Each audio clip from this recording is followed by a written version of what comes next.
हरिद्वार के अधिष्ठात्री देवता भगवती चंडी देवी, जो वैष्णवों की आराध्या हैं। हमारे यहाँ ऐसी परंपरा है, पंडित जी तो बैठे ही हैं, ये तो समर्पित यहाँ के मलुक पीठ के समर्पित भक्त भी हैं और यहाँ बहुत सेवा कर रहे हैं सब प्रकार की। हमारे यहाँ वैष्णव अखाड़े जब यहाँ आते हैं कुंभ के समय, तो ध्वजा स्थापन पीछे होता है। पहले वैष्णव अनी अखाड़े के श्री महंत नंगे पैर पैदल चंडी देवी चढ़ कर के जाते हैं, पैदल चल के जाते हैं और चंडी देवी का पूजन करके तब जल पीते हैं। उनमें कई बड़ी आयु के भी होते हैं, लेकिन वहाँ चंडी देवी का पूजन करके तब जल पिएंगे और इसके बाद फिर वो अपने ध्वजा की स्थापना करते हैं यहाँ। क्योंकि किसी काल में इतिहास साक्षी है, भगवती चंडी देवी के वरदान से ही उनको विजय प्राप्त हुई थी, इसलिए आज भी वो परंपरा है। तो तीर्थ के देवता भी संतों को बुलाते हैं, वो प्रतीक्षा करते हैं कि वे आएंगे, जरूर आवेंगे हमारे पास। संतों की प्रतिष्ठा उनसे है, उनकी प्रतिष्ठा संतों से है, दोनों की परस्पर प्रतिष्ठा है। ऐसा होता हमने अनुभव किया है। 2001 में, सन 2001 में प्रयाग कुंभ था, तीर्थराज प्रयाग का पूर्ण कुंभ 2001 की बात है। बहुत से लोग गए भी होंगे 2001 वाले कुंभ में। तो अपना पहाड़ी बाबा खालसा वहाँ लगा हुआ था 2001 में। तो हमारे मन में बड़ी भावना थी कि पूज्य सदगुरुदेव श्री पहाड़ी बाबा जी महाराज कृपा करके अपने शिविर में जरूर पधारें, आवें, खालसे में आए। हमारी बड़ी प्रबल इच्छा थी और महाराज जी से हमने प्रार्थना भी की। महाराज जी बोले हमने बहुत कुंभ नहा लिए, अब बुढ़ापे में कहीं नहीं आना जाना, वृंदावन नहीं छोड़ते हैं, जाओ कुंभ नहा के आओ, जाओ। अब वहाँ वो ऐसे दिव्य महापुरुष थे पहाड़ी बाबा महाराज कि उनके जैसा कोई दूसरा अब दिखाई नहीं पड़ता है। उनके यहाँ द्वारा बोलने की हिम्मत तो कोई कर ही नहीं सकता था। एक बार जो बोल दिया सो बोल दिया, पर द्वारा कोई नहीं बोल सकता। द्वारा ये कहने की हिम्मत किसी की नहीं कि नहीं महाराज जी चलिए, फिर तो वो साक्षात नरसिंह भगवान और दुर्वासा जी के स्वरूप में हो जाते थे। अब तो हम तो डर गए, नहीं जाओ ना के आओ, बहुत कुंभ नहा लिया, अब हम नहीं जाएंगे। चले गए, पर मन में बार बार होता था प्रयाग कुंभ है, महाराज जी आ जाते तो बहुत अच्छा था, महाराज जी आ जाते तो बहुत अच्छा था। तो एक भगत ग्वालियर के हैं, अभी भी हैं, उनका पूरा परिवार पूज्य गुरुदेव पहाड़ी बाबा से जुड़ा हुआ था। श्री नारायण दास जी, पन्ना लाल जी, नीखरा वैश्य थे और ये छोटे, बहुत छोटे बच्चे थे तब से महाराज जी के पास आते थे। अब तो उनका नाम गोपाल जी है, अब तो वो भी वृद्ध हो गए हैं। तो स्वाभाविक है ना, जो बचपन से गोद में खेला हुआ हो तो वो थोड़ा ढीठ होता है। तो गोपाल ऐसे थे कि वो महाराज जी की डांट भी खा लेते थे, महाराज जी से कई बार थोड़ा बहुत हट भी कर लेते थे। तो मैंने गोपाल जी को कहा कि तुमने नई गाड़ी ली है, नई गाड़ी का उद्घाटन हो जाएगा और वृंदावन होके आओ, महाराज जी से प्रार्थना करो कि महाराज जी आ जाएं। प्रार्थना करो, आ जाएं तो आ जाएं। अरे बोले आप चिंता ही मत करो, हम महाराज जी को लेके ही आएंगे। बहुत ध्यान से सुने जो हम कहना चाहते हैं। तीर्थ के देवता संतों को बुलाते हैं, तीर्थों के ऋषि मुनि संतों को बुलाते हैं। उसने आके कहा महाराज जी नई गाड़ी लाए हैं, उद्घाटन करना है। कैसे, क्या उद्घाटन में होगा? बोले आपको इसी में बैठ के चलना है प्रयाग कुंभ। बकबक करता है, कहीं नहीं जाना है ना हमको, हो गया उद्घाटन, हम नहीं जाएंगे। तो वो बोला ठीक है, आप नहीं जाओगे तो हम भी नहीं, तुम्हारी इच्छा, जाओ चाहे मत जाओ, हम तो नहीं जाएंगे। महाराज वो भी पक्का आदमी, 2 दिन तक वहीं रहा है। महाराज जी जैसे उसको देखते, क्यों रे गया नहीं? महाराज हम तो एक ही प्रार्थना है, आप चलोगे तो। महाराज जी बोले देख तू हट मत कर, मैं तो नहीं जाऊंगा।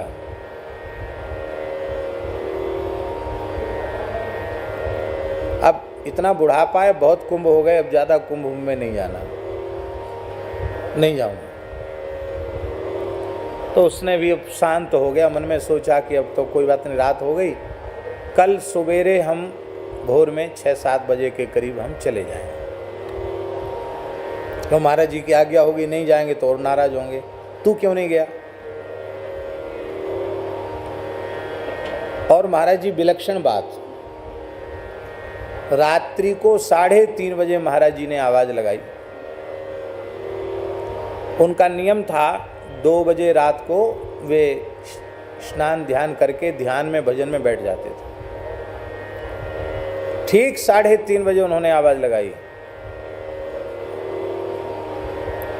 ऐसा समझो ये उनका अलार्म था।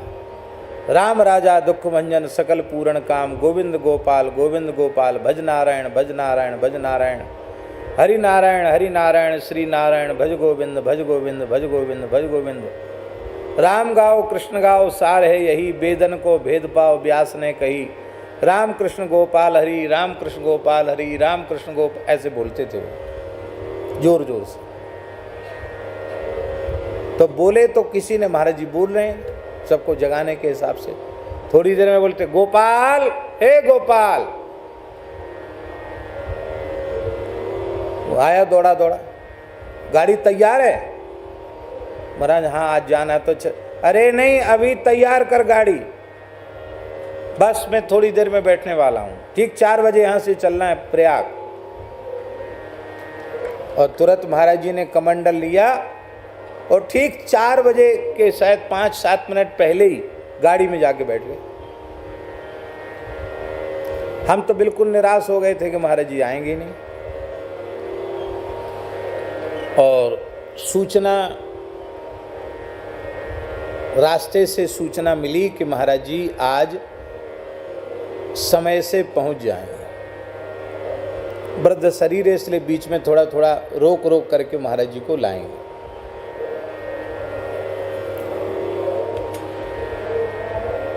महाराज जी पहुंच गए ठीक समय से, शाम तक पहुंच गए महाराज जी आराम से, न गाड़ी तेज चलाई, आराम से महाराज जी को लेके शाम को 6 बजे के करीब महाराज जी आराम से पहुंच गए। उस समय इतने बढ़िया रोड नहीं थे, अब तो रोड बहुत अच्छा हो गया, उस समय बहुत बढ़िया रोड नहीं था, 2001 की बात है। अब हमारी तो प्रसन्नता का ठिकाना नहीं, छत्ता लगा था जैसे पुराने छत्ता लगते थे कुंभ में, इतनी बढ़िया सजावट नहीं होती थी पहाड़ी बाबा नगर की, बहुत सामान्य तरीके से लगाते थे। तो महाराज जी छत्ता में ही महाराज जी विराजे। थोड़ा काढ़ा पिया उन्होंने, गंगा जी के जल का आचमन लिया, हाथ पांव धोए, काढ़ा पिया और लेट गए। तो मैं महाराज जी के धीरे धीरे उनके चरण दबाने लगा। छत्ता में पर्दा बंद था, हम और महाराज जी 2 ही मूर्ति थे। तो मैंने महाराज जी से कहा, महाराज जी हमने तो प्रार्थना की थी, आपने मना कर दिया, और फिर हम तो निराश हो गए थे कि आप नहीं आएंगे, पर आपने बड़ी कृपा की जो आप पधारे।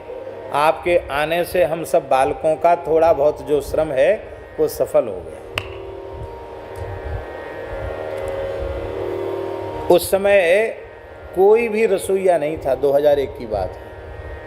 ये गंगादास जी आदि जो छोटे छोटे बालक थे, ये सब गंगादास जी बच्चे ही थे। त्यागी जी उस समय भी ऐसे ही थे जैसे अब दिख रहे हैं। त्यागी जी में बदलाव कम आया, ये तो थे ही। सब साधु और विद्यार्थी इन्होंने मिलके ही पूरी रसोई बनाते थे, सब संत ही रसोई बनाते थे, बर्तन भी संत ही मनिया करते थे, परोसते भी थे। हम भूल नहीं सकते इन बच्चों की सेवा, ऐसी सेवा इन बच्चों ने की। संसाधनों का भी बहुत अभाव था, खालसा लगाने गए तो जैसे यहाँ लगे लगाए में हम रुक गए से थोड़ी, रात को पहुँचे और ठंडी के समय चौरे मैदान में सब लोग सोए, पर धीरे धीरे लग गया और ऐसे ही साधु सा ही काम होता था। हमने कहा महाराज जी हम लोगों को बालकों का थोड़ा बहुत जो श्रम है वो सफल हो गया आपके आने से। महाराज जी बोले कि हमने तो निश्चय कर लिया था कि हम नहीं आएंगे, पर एक लीला हो गई। महाराज जी क्या लीला हो गई? बोले मैं रात्रि को जैसे ही विश्राम में गया तो कुछ महापुरुष दिखाई पड़े। वो बोले आपको बुलावा आया है, तीर्थराज प्रयाग की ओर से बुलावा आया है, गंगा जमुना सरस्वती की ओर से बुलावा आया है, प्रयाग कुंभ चलना है। बोले मैं जैसे ही नेक निद्रा में जाऊं कि महापुरुष सामने आके खड़े हो जाएं, वो आपको न्योता आया है, आपको वहाँ चलना है। कई बार रात में ऐसा हुआ। सवेरे जब हम ध्यान में बैठे, 2 बजे रात को बैठ जाते तो ध्यान में, तो बोले ठीक 3:30 बजे एक महापुरुष मेरे सामने आए और मेरा हाथ पकड़ के उन्होंने खींचा। तो जैसे हाथ खींचा तो मैंने देखा कौन है। मैंने कहा आप कौन है? आप लोग रात से ही परेशान कर रहे हो, कौन हो आप लोग? तो उन्होंने कहा, महाराज जी तो ऐसे ही बोलते थे, उन्होंने कहा महात्मन मैं महर्षि भरद्वाज हूं, तीर्थराज प्रयाग की ओर से, त्रिवेणी संगम की ओर से, सोमेश्वर महादेव की ओर से आपको प्रयाग कुंभ महापर्व का निमंत्रण देने आया हूँ। एक कौन कह रहा? भरद्वाज ऋषि। आपके प्रयाग के 6 कुंभ हो चुके हैं और यह 7वां कुंभ और आप स्नान कर लीजिए, क्योंकि इसके बाद आपका फिर प्रयाग कुंभ स्नान नहीं होगा। कहते ये कह के चले गए। ये घटना सुनाते सुनाते महाराज जी के नेत्रों से प्रेमाश्रु छलछला आए। बोले बच्चा हम ऐसे ही नहीं आए हैं, साक्षात भरद्वाज मुनि ने हाथ पकड़ के हमको खींचा है तब हम आए। ये है महापुरुषों की लीला। और वस्तुतः वो 7वां कुंभ उनका प्रयाग का आखिरी कुंभ हुआ। आप लोग बहुत ध्यान से सुने, ये जो लोग दिखाई पड़ रहे हैं इतने ही लोग नहीं है, ये कुछ नहीं है। ऐसे पवित्र पर्व जब आते हैं तो संपूर्ण भूमंडल के ही नहीं, पूरे ब्रह्मांड के देवता, ऋषि, मुनि, सिद्ध, वो सबके सब ऐसे महापर्वों के अवसर पर अपनी सूक्ष्म चेतना के सहित यहाँ आते हैं और कुंभ में स्नान करते हैं। आज भी श्री नारद, सुक, सनकादि सिद्ध, वशिष्ठ, विश्वामित्र, वाल्मीकि प्रभृति ऋषि, संपूर्ण भूमंडल के तीर्थ आज भी इस महापर्व के अवसर पर इसी मायापुरी के क्षेत्र में विराजमान है। सब आए, हमको नहीं दिखाई पड़ रहे हैं लेकिन वे सब के सब आए। हमने वशिष्ठ जी को नहीं देखा, हमने शुकदेव जी को नहीं देखा, हमने सनकादिक भगवान को नहीं देखा, हमने दत्त भगवान को नहीं देखा, पर क्या उनकी नज़र हमारे ऊपर नहीं है? वो तो हमें देख रहे हैं कि नहीं? अरे चलो, ना हम उन्हें देखें न वे हमें देखें, कोई बात नहीं, पर उनको छू करके जो हवा चल रही है वो हवा हमको छू रही है कि नहीं? वो वायु हमारा स्पर्श कर रही है कि नहीं? इस भाव से यहाँ रहो। उन ऋषियों को छू छू करके वह वायु हमारे श्रीअंग का, हमारे शरीर को छू करके हमें पवित्र बना रही है, हमें निष्पाप बना रही है। न जाने कितने संतों की चरण रज यहाँ बिछी है, वो रज हमारे मस्तक पर पड़कर हमें धन्य बना रही है, हमें कृतार्थ कर रही है। ये गंगा जी जल नहीं है, साक्षात पिघला हुआ ब्रह्म है, प्रवाहित ब्रह्म है। और इस बार तो हम लोग इतनी अच्छी जगह पे हैं, एकदम गंगा जी ने अपनी गोद में ऐसे तट पे रखा है।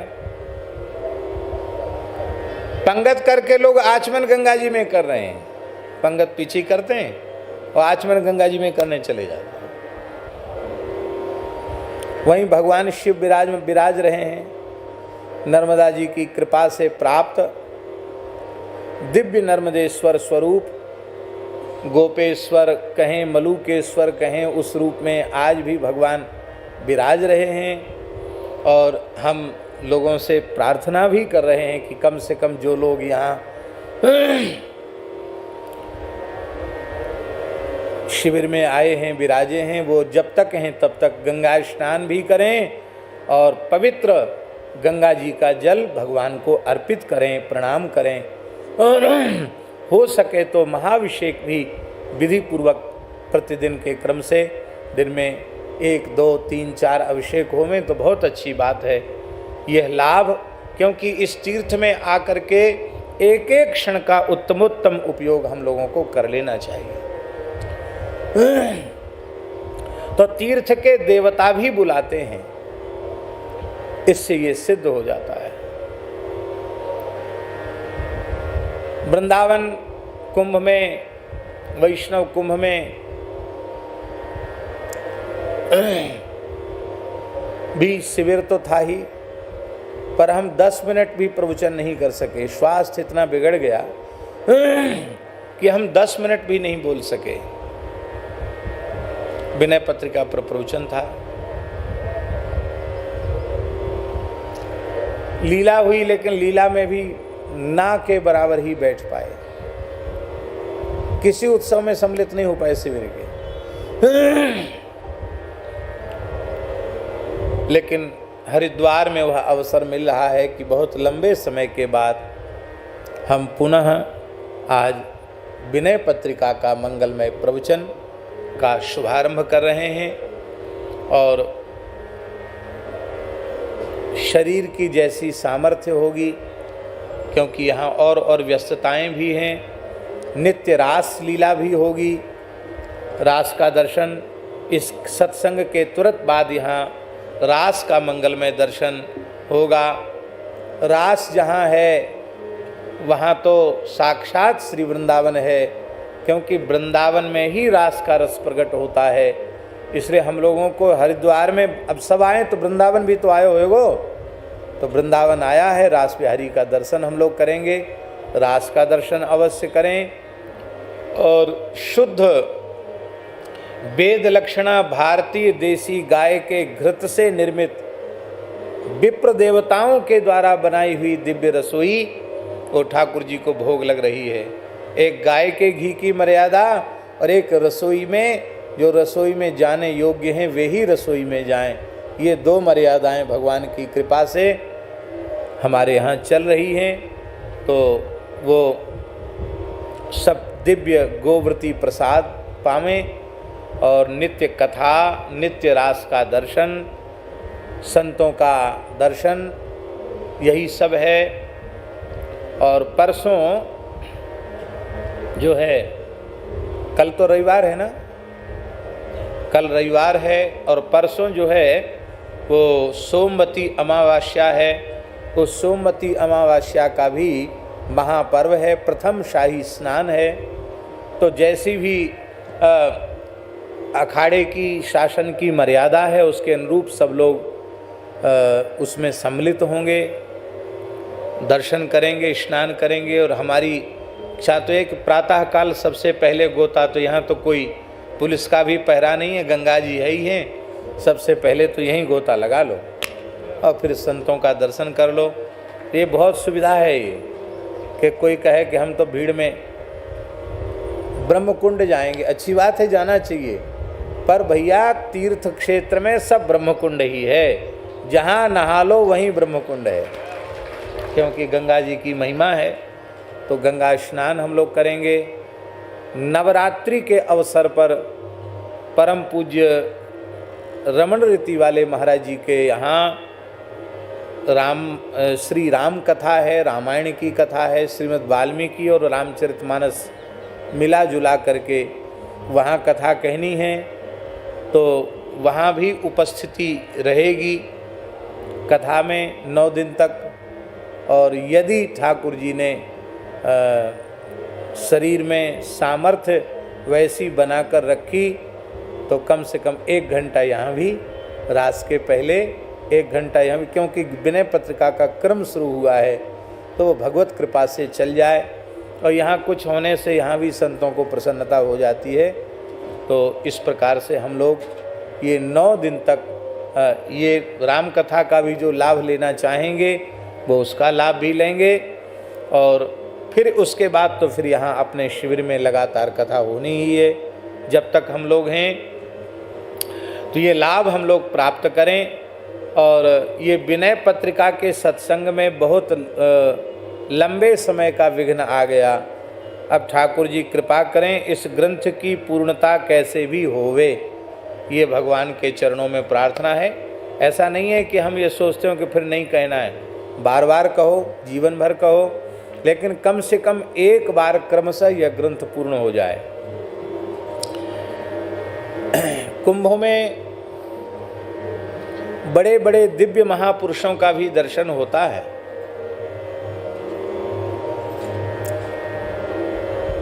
बारह वर्ष पहले इसी हरिद्वार के कुंभ में श्री नांदेड़ वाले स्वामी जी पधारे थे।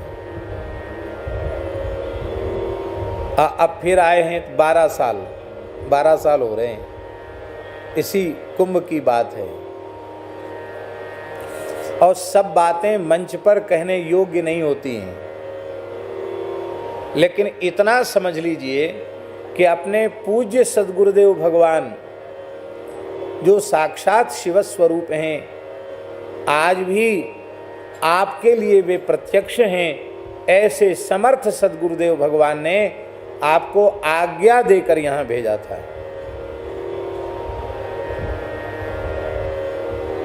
तो 12 साल तो ये हो गया। और 18 साल पहले, पिछले जो 12 साल थे ना पिछले कुंभ में, उसके 18 साल पहले गुरुदेव ने आपको आज्ञा दी थी प्रकट होकर के। ये भारतवर्ष है, विश्वास करो। हम लोग गुरु को मनुष्य रूप में देखते हैं, यही हमारी सबसे भारी भूल है। गुरु मनुष्य नहीं है, गुरु साक्षात परब्रह्म, गुरु साक्षात नारायण है, गुरु साक्षात सदाशिव हैं। ये भाव जब तक नहीं बनेगा तब तक आध्यात्मिक उन्नति संभव नहीं है, आध्यात्मिक अनुभूति संभव नहीं है।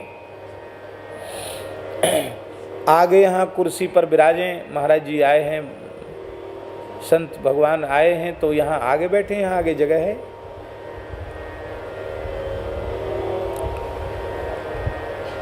तो भगवान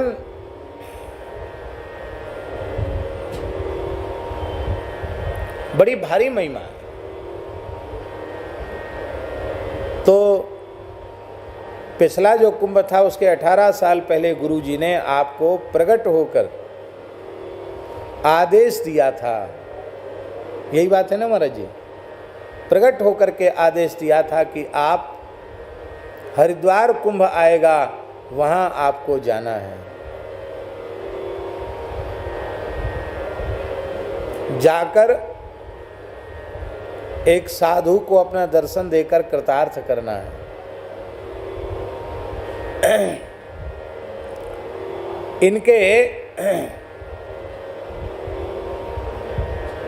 पूज्य सद्गुरु भगवान, उन्होंने समाधि ग्रहण कर ली और समाधि ग्रहण करने के 46 वर्ष बाद आप दर्शन करने गए वहाँ।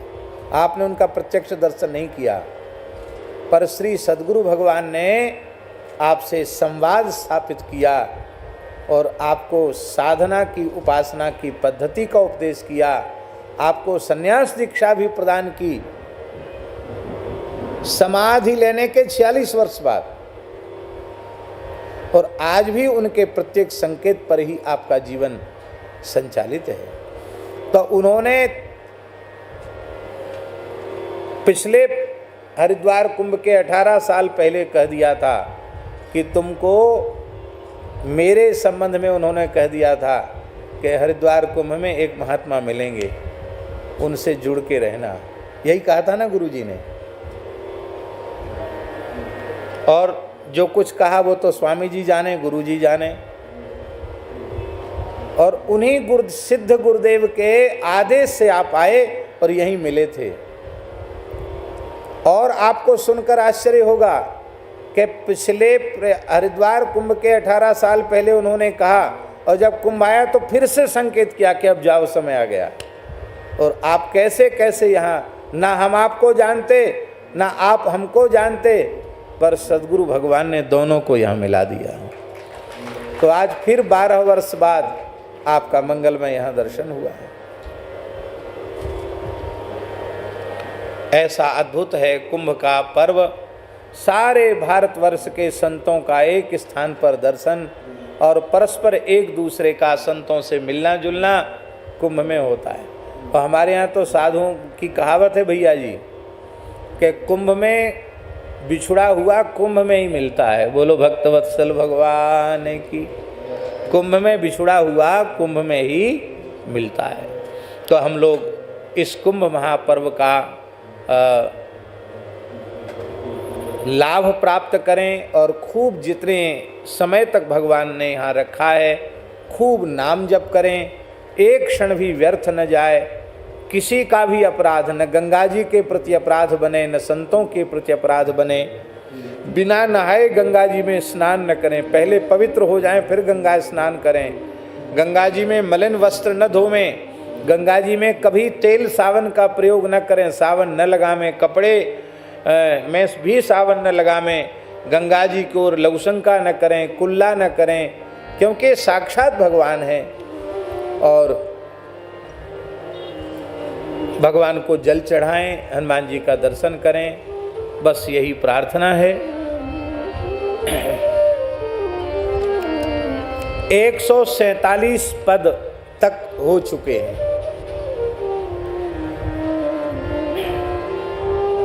लेकिन हमारा विचार है कि हम 147वें पद से ही शुरू करें, क्योंकि लंबा अंतराल हो गया है।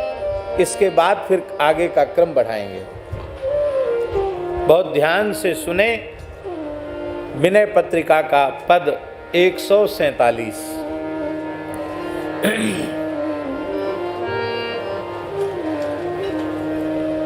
कृपा सिंधु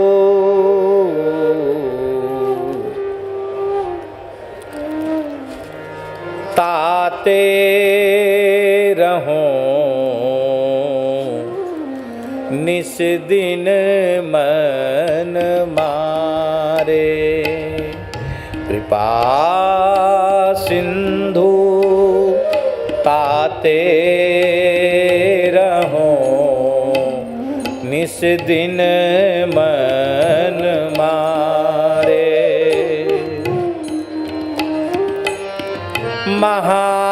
महाराज लाज आप ही निज जांघ उघारे। महाराज लाज आप ही निज जांघ उघारे।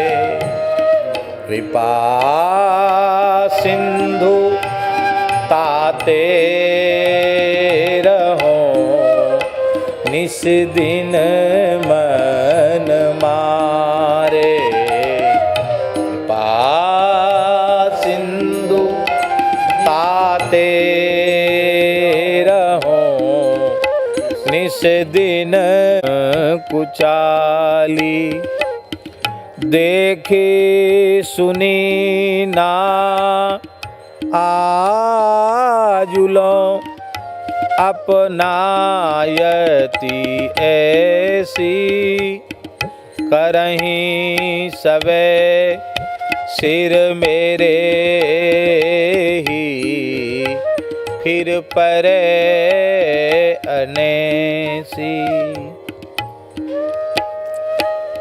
बड़े अलेखी लखी परे परिहरे न जाहि, असमंजस में मगन हो, लीजे गही बाही।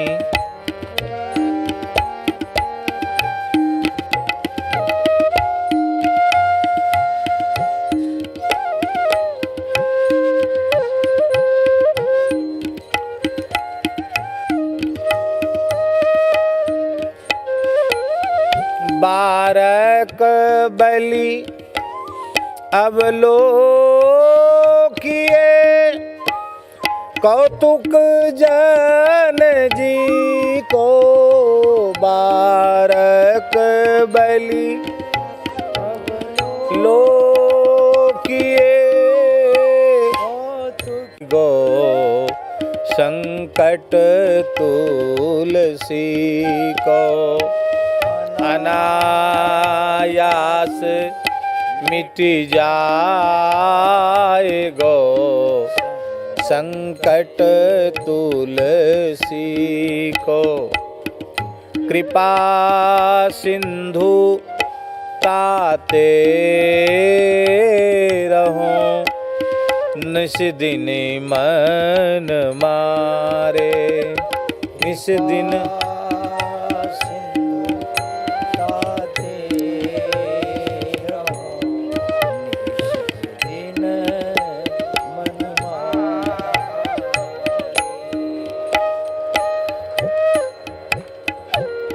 कृपा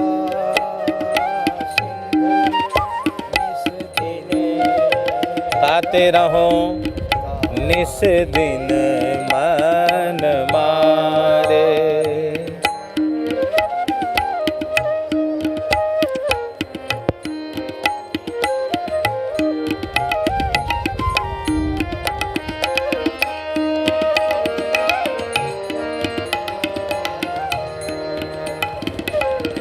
कृपा सिंधु ताते रहो, निस दिन मन मारे। कृपा सिंधु ताते रहो, निस दिन मन मारे। महाराज लाज आप ही निज जांग उघारे। महाराज लाज आप ही निज जांग उघारे। निज जांग उघारे, निज जांग उघारे।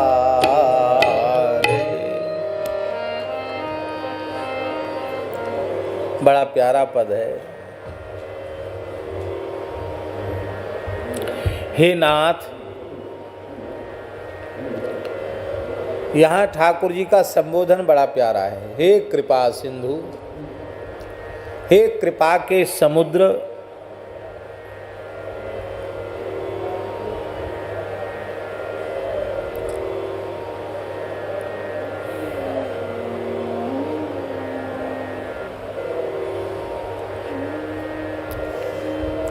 कि मैं इसीलिए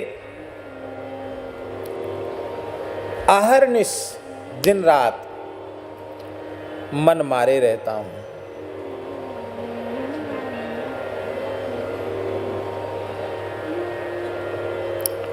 राम जी ने पूछा, तुम मन मार के दिन रात क्यों रहते हो?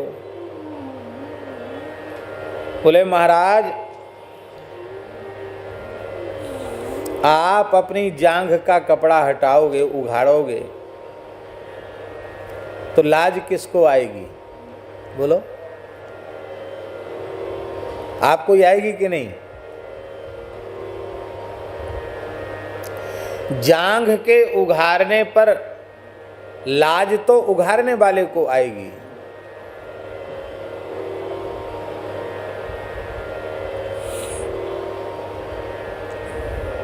हे भगवान,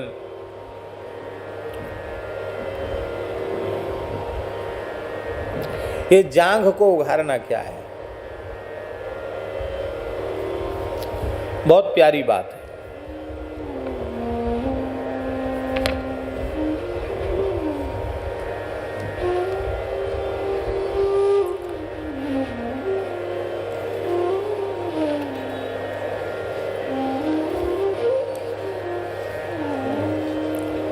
बहुत प्यारी बात है।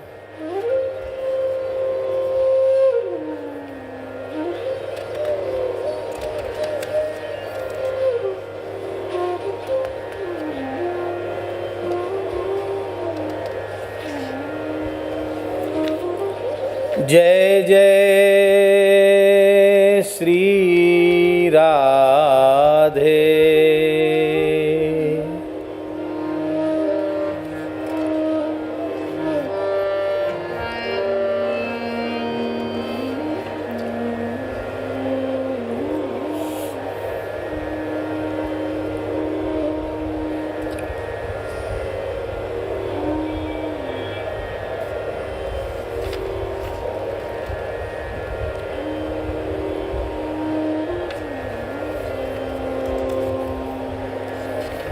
जय जय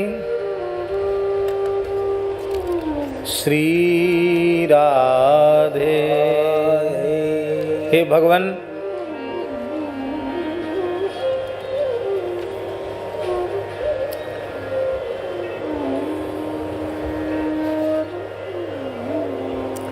आपने जीव को अपना अंश बताया है। ममई वांसो जीव लोके जीव भूत सनातनः मनः षष्ठानींद्रियाणि प्रकृति स्थानी कर्षति। गीता में यह जीव मेरा ही अंश है। हे भगवान, मैं हूं तो निश्चित आपका ही।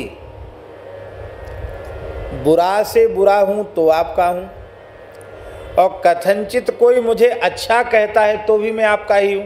बुरा हूं तो आपका हूं, अच्छा हूं तो आपका हूं। जैसा हूं वैसा आपका हूं और आप मेरे हो।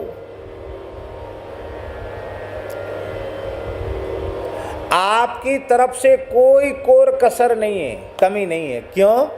क्योंकि आप कृपा सिंधु हैं।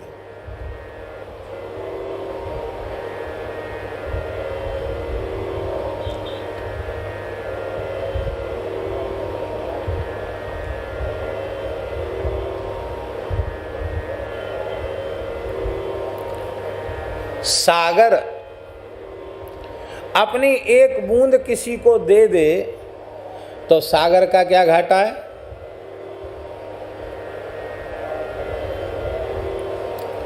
बहुत ध्यान से सुने। श्री रघुनाथ जी कृपा के समुद्र हैं, और उन कृपा सिंधु श्री रघुनाथ जी की कृपा की एक बूंद नहीं, उनकी कृपा की एक बूंद का 100वां हिस्सा, जिसको सीकर कहते हैं, एक बूंद के 100 भाग कर दिए जाएं तो उसमें जो 100वां भाग होगा उसको सीकर कहेंगे। सो आनंद सिंधु सुख राशि सीकर ते त्रैलोक सुपासी। तीनों लोकों में एक सीकर बटा है। आप सोचो, आप तो कृपा के समुद्र हैं, कृपा सिंधु की एक बूंद नहीं, उस बूंद के 100वें हिस्से में सबको कृपा मिली हुई है। और जो कृपा बांट रहे हैं ना, वो उन पर स्वतंत्र कृपा नहीं है, उसी में से है। एक बूंद नहीं, एक बूंद के 100वें हिस्से में से। ऐसी अनंत अथाह कृपा के आप समुद्र हैं, तो आप में कंजूसी थोड़ी हो सकती है। आपने तो अपनी कृपा कर दी है। कबहू की करी करुणा नर देहि, देत ईश बिनु हेतु सनेहि।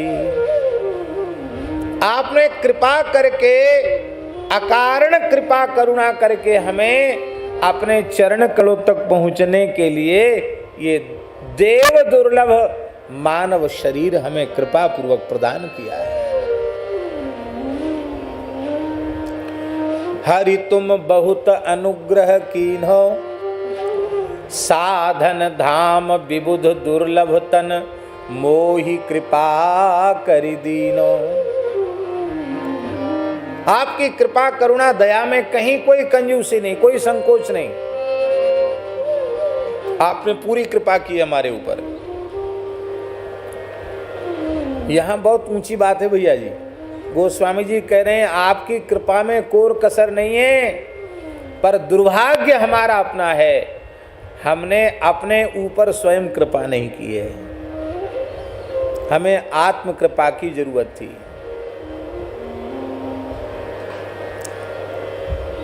भगवान की कृपा और गुरु जी की कृपा दोनों ही एक ही है। हरि गुरु कृपा, संत कृपा सब एक ही है, पर हमने अपने आप पर कृपा नहीं की है।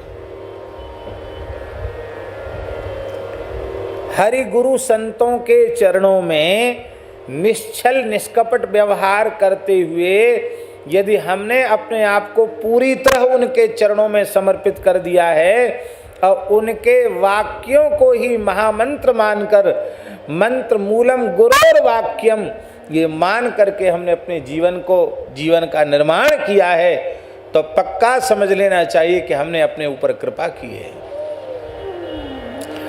और भगवान, गुरुदेव और संत जिस पवित्र सन्मार्ग का उपदेश करते हैं उसको हमने आदर नहीं दिया, उनके दिखाए रास्ते पर हम नहीं चलते हैं, हम अपने आप को भगवान की ओर नहीं ले जा रहे हैं, हम अपने आप को भोगों की ओर ले जा रहे हैं, नरक की ओर ले जा रहे हैं, तो निश्चित है हमने अपने ऊपर स्वयं कृपा नहीं की। और यदि हम खुलकर कहें तो हरि गुरु संतों की कृपा जीवन में फलित ही तब होती है जब हम स्वयं के ऊपर स्वयं की कृपा करते हैं।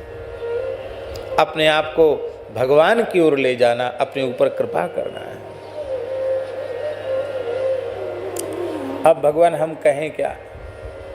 कोई व्यक्ति अपनी जांघ उघारे तो लाज तो उसी को आएगी, दोस्त तो हमारे ही है। इसलिए भगवान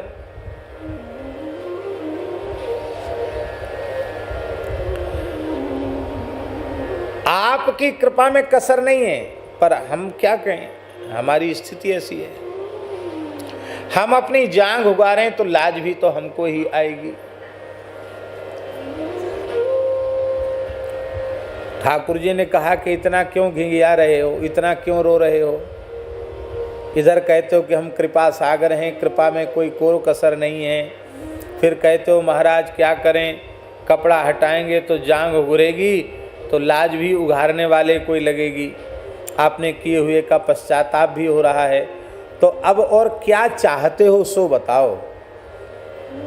गोस्वामी जी कहते हैं कि हे भगवान,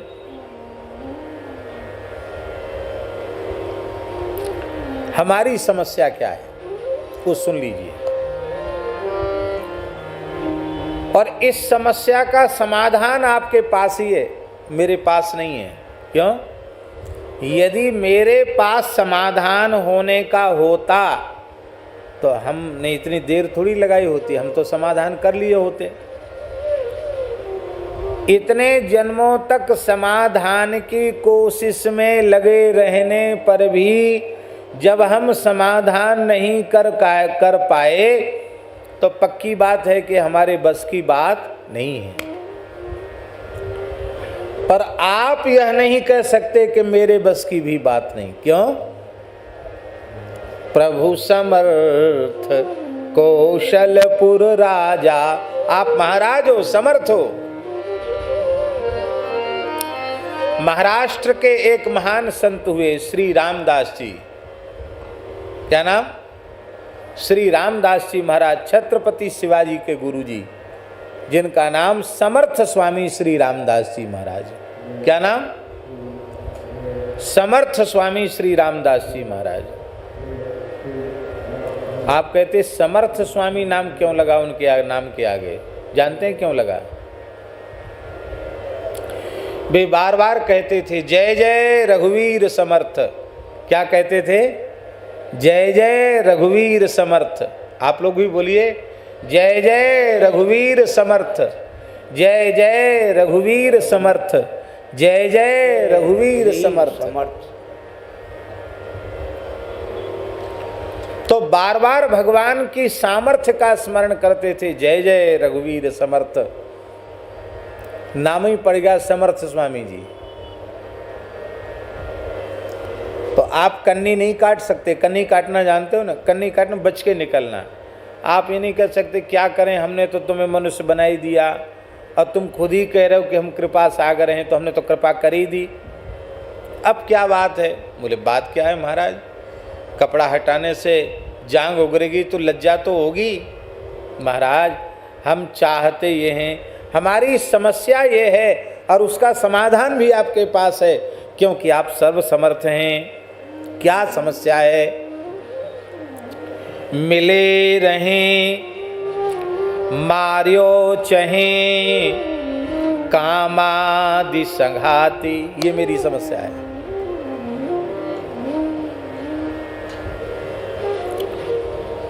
देखो, जो व्यक्ति आपसे शत्रुता करता है, खुलकर प्रकट रूप में शत्रु है,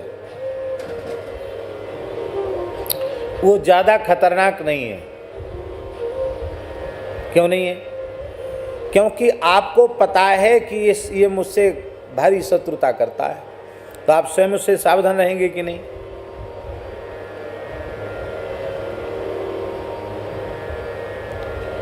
पर कोई ऐसा हो कि आपसे मिल के रहता हो, आपका मित्र बन के रहता हो, एकदम घुल मिल के रहता हो, और मारियो चाहे 24 घंटे आपके पास रहता हो, एकदम घुल मिल के रहता हो और मारना चाहता हो, वो कितना खतरनाक है? उस शत्रु के द्वारा तो हर क्षण प्राण संकट में है। नीतिकारों ने कहा है,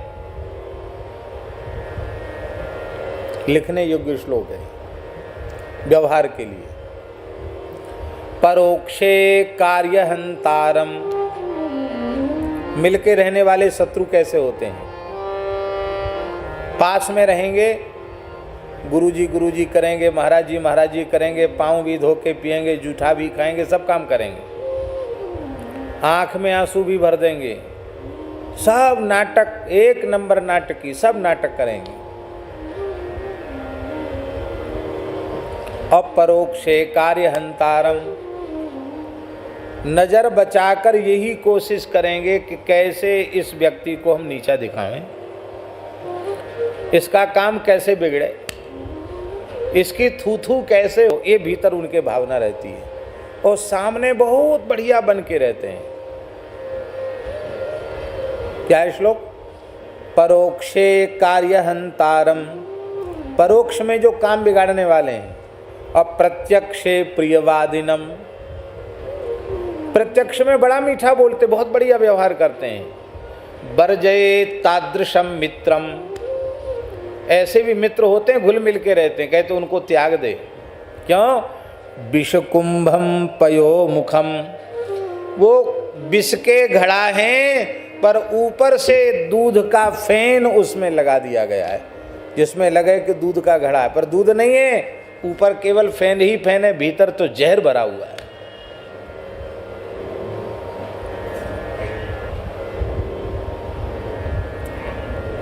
शत्रु से भय नहीं है, पर जो मित्र बनकर शत्रुता का काम कर रहे हैं उनसे बहुत भय है। ऐसी भी परिस्थितियां आती हैं कि पता भी चल जाता है ये शत्रु हैं, फिर भी उनसे बिगाड़ नहीं सकते लोग। महाराज ऐसी विचित्र स्थिति है। पर शास्त्रकार तो कहते हैं कि ऐसा व्यक्ति समझ में आ जाए तो बिल्कुल भी संकोच मत करो, हमेशा के लिए हाथ ही जोड़ लो कि बस भैया हमारी तैयारी, राम राम, तू अपने रास्ते जा और हम अपने रास्ते। क्योंकि भीतर घात करने वाला बहुत ही कष्टदायी होता है। ये काम क्रोध मद लोभ मोह और मत्सर, ये जो 6 शत्रु हैं ये ऐसे ही हैं।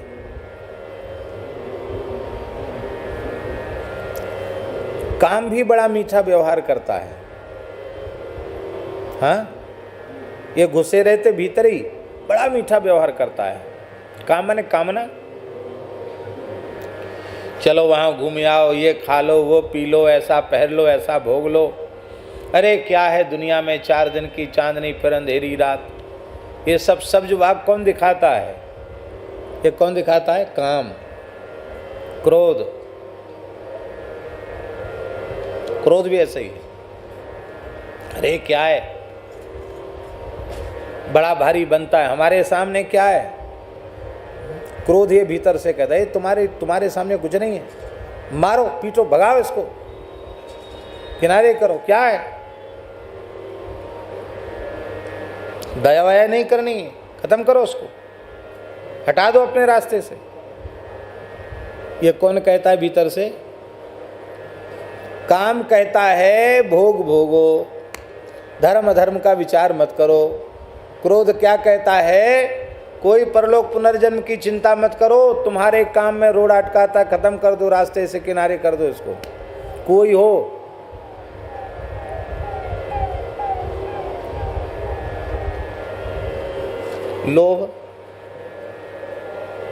लोभ भी कहता है अरे क्यों फिजूल खर्ची करते हो, कुंभ तो आते ही रहेंगे, मेला ठेला होते ही रहेंगे, अरे कुछ लड़के बच्चों की भी चिंता कर लो, निठल्ले बाबाजियों पे कहा धरे हो भैया, इनके रोज कभी जन्मोत्सव है तो कभी कुंभोत्सव है तो कभी झूला है तो कभी होरी है तो कभी दिवाली है, इनके तो जीवन भर उत्सव चलेंगे।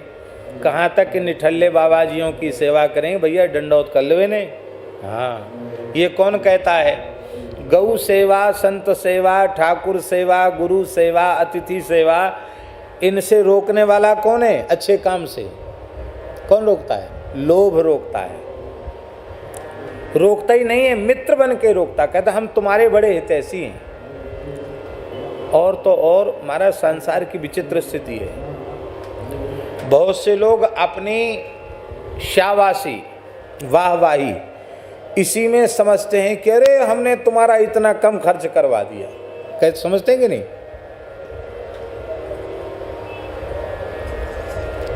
एक सत्य घटना आपको सुनाएं। अब तो ऐसा कहीं होता है कि नहीं होता भगवान जाने। पहले ऐसा होता था गांव में कि भागवत आदि की कथा बचती या कोई यज्ञ आदि होता तो पंच निर्णय करते थे कि भैया आचार्य को, पंडित जी को, व्यास जी को क्या दक्षिणा दी जाए, कितना इनको अन्न दे दिया जाए, कितनी दक्षिणा दी जाए। ये पंचायत करती थी निर्णय। क्यों? क्योंकि पंचायत इसलिए निर्णय करती थी कि तुम ज़्यादा दे दोगे, कल के दिन दूसरा कराएगा तो रेट बिगड़ जाएगा। तो ये तो ठीक नहीं, रेट खराब करना ठीक नहीं, पंच बताएंगे कितनी दक्षिणा दो। ऐसा होता है। हमारे महाराज जी की भी एक भगत था गांव में,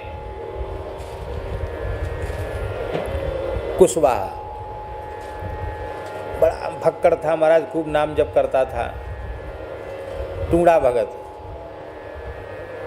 तो महाराज जी को उसने बुलाया, एक पंडित जी के माध्यम से चिट्ठी लिख दी, 15 पैसा का पोस्ट कार्ड आता था, पोस्ट ऑफिस वाला।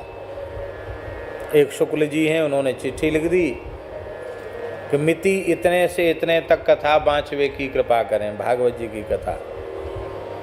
तो महाराज जी को उसी समय दिल्ली जाना था, डालमिया जी के यहाँ, विष्णुहरि डालमिया जी ने बुलाया था। महाराज जी वहाँ नहीं गए, उनको चिट्ठी लिख दी कि आप तो बड़े आदमी हो, आपको तो बड़े से बड़े भारतवर्ष के वक्ता मिल जाएंगे, हमारा एक भगत है, वो हमारे बिना उसका काम नहीं चलेगा, हमारा काम उसके बिना नहीं चलेगा, हम तो वहीं जा रहे हैं।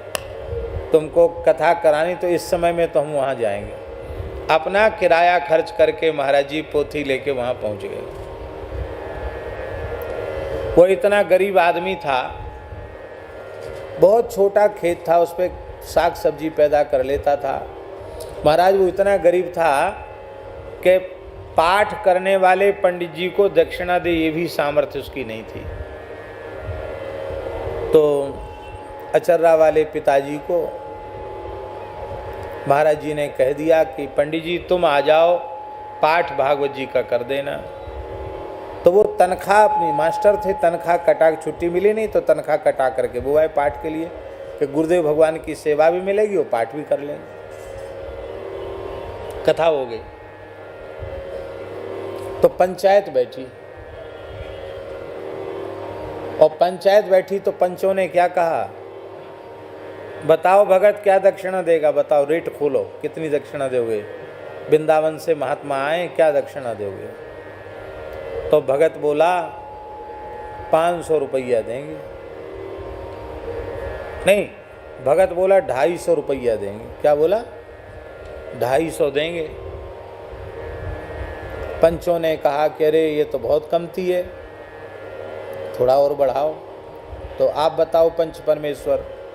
तो पंचों ने कहा भाई बड़े महात्मा हैं, 500 एक तो कम से कम, कथा बाँची है तो उनको दक्षिणा दे ही दो, आने जाने का किराया विराया कुछ नहीं।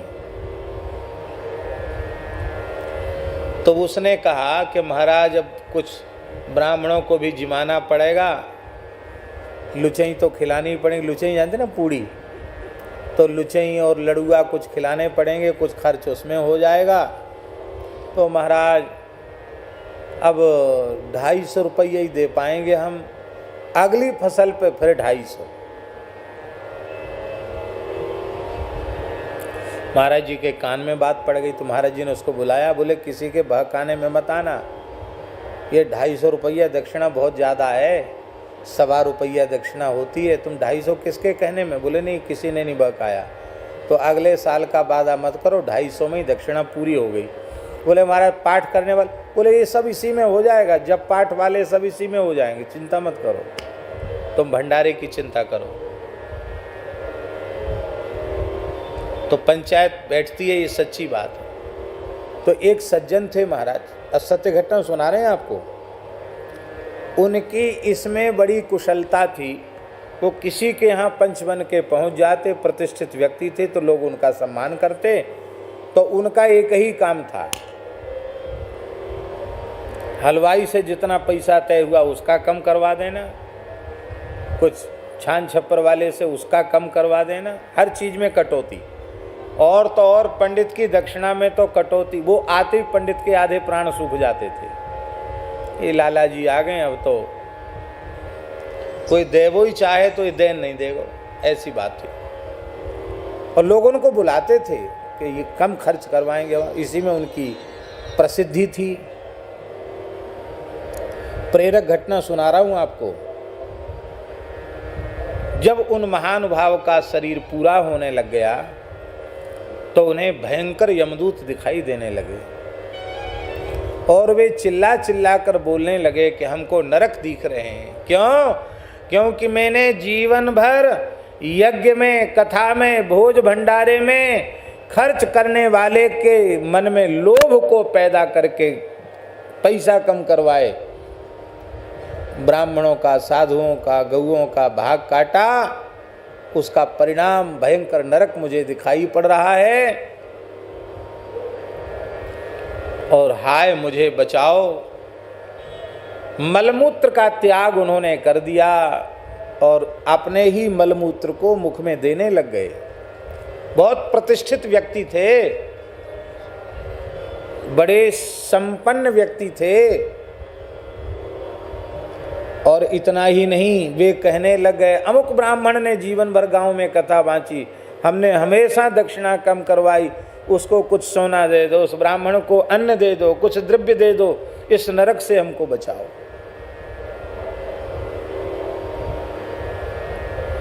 कोई अच्छा कार्य करता हो उसे प्रेरित करो, उसके उत्साह को बढ़ाओ, उसके मन में लोभ पैदा करके उसकी टांग खींचना उसको ऐसी सलाह देना कि तुम इतना बढ़िया काम क्यों कर रहे हो, ये बहुत बुरा काम है। और लोभ यही करता है।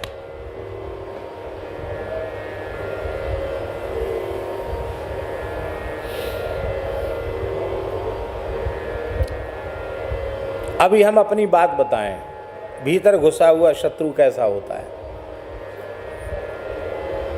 वृंदावन से हम बुधवार को चले, फिर कुरुक्षेत्र होते ही यहाँ आए।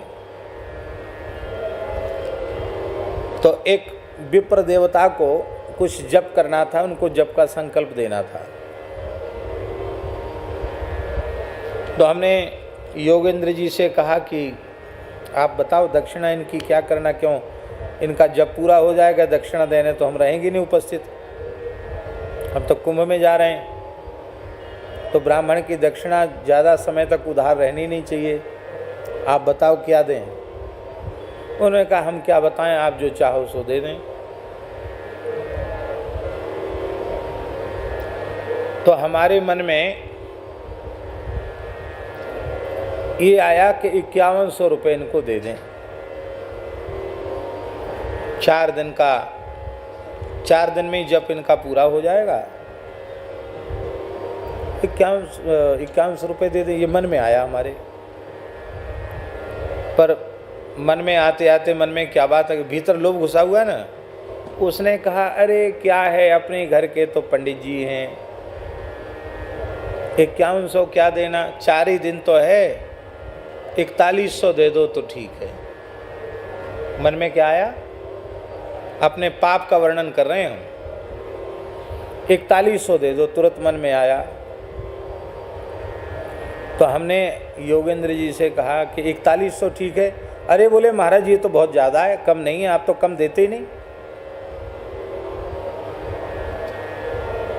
फिर तुरंत हमारे मन ने कहा अरे राम राम, देखो अभी अभी कितनी बड़ी चूक हो गई, 5100 से 41 पे आ गए, और थोड़ी देर और करते तो 41 से 3100 पे आ जाते, हो सकता फिर 2100 पर आ जाते। ये तो बड़ा भारी पाप कर्म है, ये तो ठीक नहीं। मैंने कहा नहीं भाई, मन में पहले 5100 की प्रेरणा जगी थी तो उतना ही देना चाहिए, उसमें कम नहीं करना। हमने तुरंत 5100 दिए। अपनी कथा हम नहीं कह रहे हैं, पर हम ये निवेदन कर रहे हैं, ऐसा मन बदमाश है, लोभ भीतर घुसा ना, वो ऐसा करता है। इतना क्या करोगे, देखिए इतना दे दो, इतना दे दो। क्या कहें, हम लोगों की समझ में नहीं आता। हमारे श्रम से उपार्जित जो भी अन्न वस्त्र द्रव्य आदि जो कुछ है हमारे पास भगवान की दया से, वो जो अच्छे काम में लग गया वो लग गया, और जो बाकी बच जाएगा रह जाएगा वो किस रास्ते से नष्ट होगा इसको नहीं कहा जा सकता।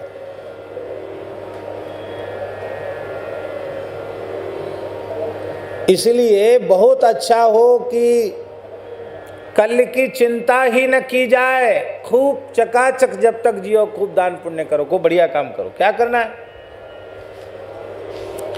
जो लोग अपनी कई पीढ़ियों के लिए धन इकट्ठा करके जाते हैं वे अपने पीढ़ियों के हितैषी नहीं हैं, वे अपनी पीढ़ियों के शत्रु हैं, क्योंकि वे उन्हें अकर्मण्य, आलसी, प्रमादी और भोगी बनाना चाहते हैं।